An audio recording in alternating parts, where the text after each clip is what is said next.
خدا نے قرآن میں اپنے بارے میں دو متضاد الفاظ استعمال کیے ہیں، تو وہ جو فرمائیں گے آپ، دو متضاد۔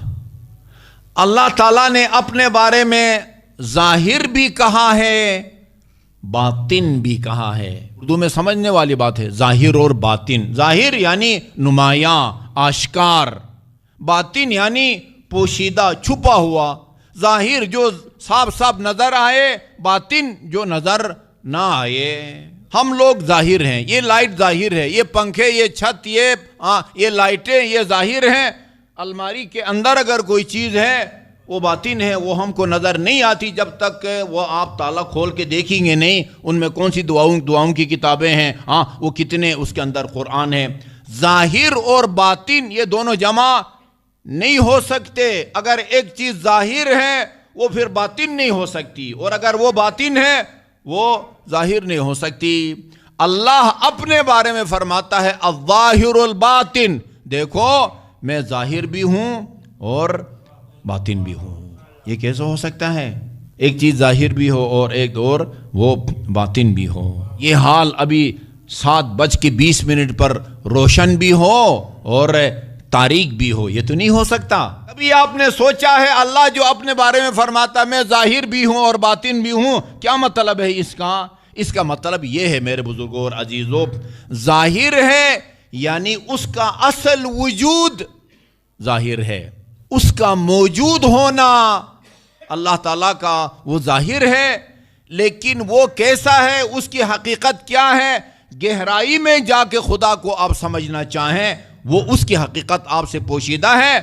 ہم میں جو عقل ہے اس میں اتنی طاقت نہیں ہے کہ اللہ کی حقیقت کو گہرائی میں جا کے درک کر سکے، لیکن اس کا اصل وجود یعنی موجود ہونا وہ آشکار ہے، اور اتنا زیادہ آشکار ہے نواسۂ پیغمبر نے وہ دعائے عرفہ میں جو 9 ذی الحج کو وہ منا میں میدان عرفات میں پڑھی جاتی ہے، اس میں امام حسین نے فرمایا میرے نزدیک اللہ سے بڑھ کے اور کوئی چیز نمایاں اور آشکار نہیں ہے۔ الغیرک من الظہور ما لیس لک، خدایا اس کائنات میں جتنا تو آشکار ہے اتنا کوئی اور آشکار ہے۔ الظاہر، اللہ تعالیٰ کی ذات ظاہر ہے۔ امیر المومنین نے نہج البلاغہ میں خدا کے بارے میں فرمایا اظہر من ان تراہ العیون، جن چیزوں کو آپ اپنی آنکھوں سے دیکھ کے ان کا یقین حاصل کرتے ہیں نا، میں آپ کو دیکھ کے یقین حاصل کرتا ہوں، میرے سامنے فلاں فلاں بیٹھے ہوئے ہیں، میں اپنی آنکھوں سے دیکھ کے آغا حسن ترابی کا علم رکھتا ہوں، وہ مجھے دیکھ کے میرا علم رکھتے ہیں، آپ مجھے دیکھ رہے ہیں، میں آپ کو دیکھ رہا ہوں، ہم سب مل کے اس مقدس عبادت کو گاہ کے در دیوار کو دیکھتے ہیں، جی آسمان کو دیکھتے ہیں، زمین کو دیکھتے ہیں، چاند سورج ستارے، ان کو دیکھ کے ہمیں یقین حاصل ہوتا ہے۔ علی فرماتے ہیں جتنی جو چیزیں تمہیں نظر آتی ہیں ان کو دیکھ کے جتنا تمہیں ان کا یقین ہے، علی کو خدا کا اس سے زیادہ یقین ہے، جی دکھائی نہ دینے کے باوجود۔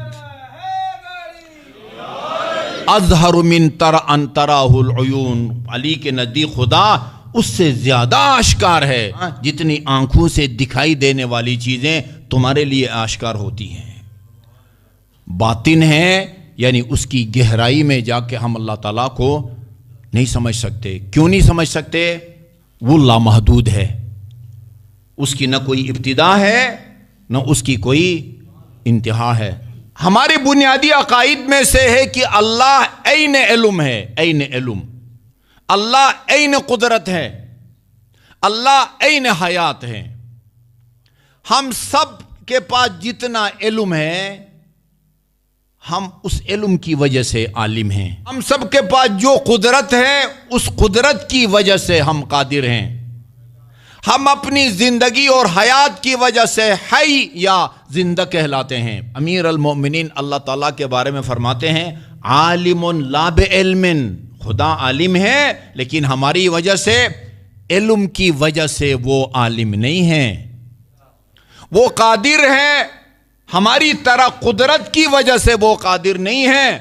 ہمیں اپنی زندگی ماضی یاد ہے، ایک زمانہ تھا جب ہم یہ کام نہیں کر سکتے تھے، دوڑ نہیں سکتے تھے، 10 کلو کو وزن نہیں اٹھا سکتے، کھایا پیا صحت بنائی، طاقت آئی، اس کے نتیجے میں 10 کلو یا 20 کلو اٹھانے کی ہم میں طاقت آ گئی۔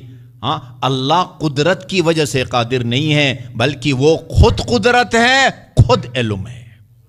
یہ یاد رکھیں، ترائی امتیاز ہے مکتب اہل بیت کا، کسی اور مکتب میں آپ کو اس طرح کی توحید کی باریک نکات آپ کو نظر نہیں آئیں گی۔ اللہ عین قدرت، عین حیات اور عین علم ہے، وہ لامحدود ہے۔ ہم چاہے کتنے بھی مغز متفکر ہوں، ہماری سوچ کا دائرہ کار، ہمارے تفکر کا دائرہ کار، ہمارے تعقل کا دائرہ کار وہ محدود ہے۔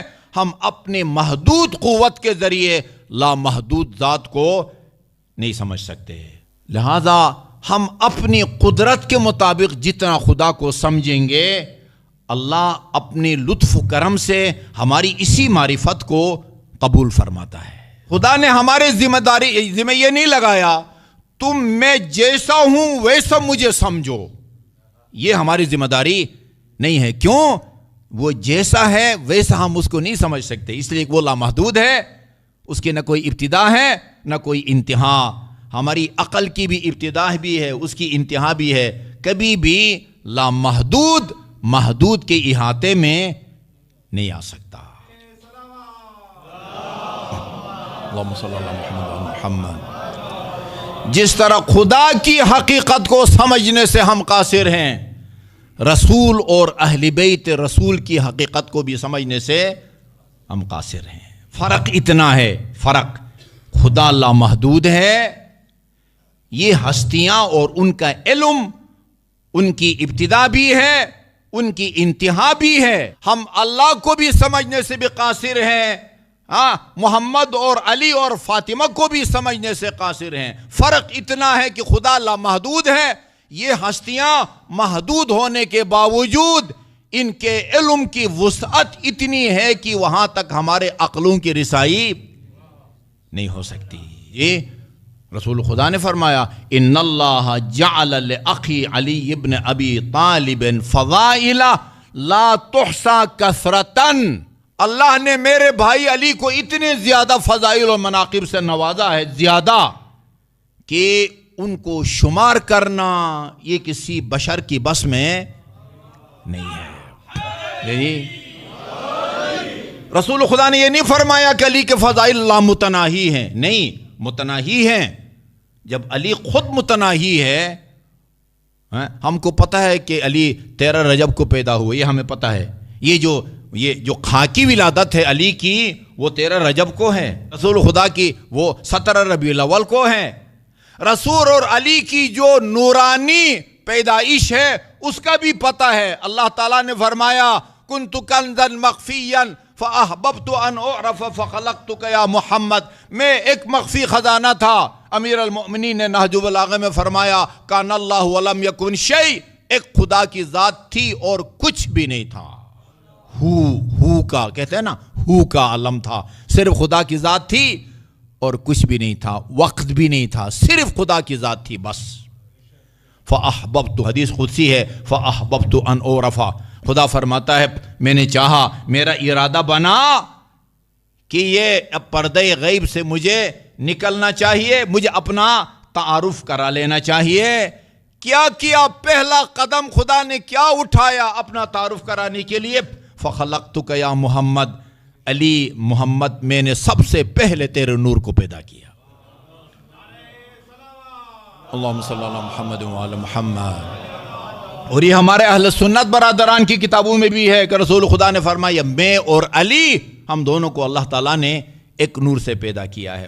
آپ کہہ سکتے ہیں اس کائنات میں سب سے پہلی مخلوق علی اور محمد کا نور ہے، علی اور محمد کا نور ہے جی، یعنی ان کے اول اور آخر کے لحاظ سے محدود ہونے کے باوجود ان کی حقیقتوں کو درک کرنا وہ ہمارے بس میں نہیں ہے۔ لہذا رسول خدا نے فرمایا امیر المومنین سے مخاطب ہو کے، اے علی، خدا کو تیرے سوا اور میرے سوا کسی نے نہیں سمجھا، مجھے خدا اور تیرے سوا کسی نے نہیں سمجھا، اور تجھے یا خدا نے سمجھا ہے یا میں نے سمجھا ہے۔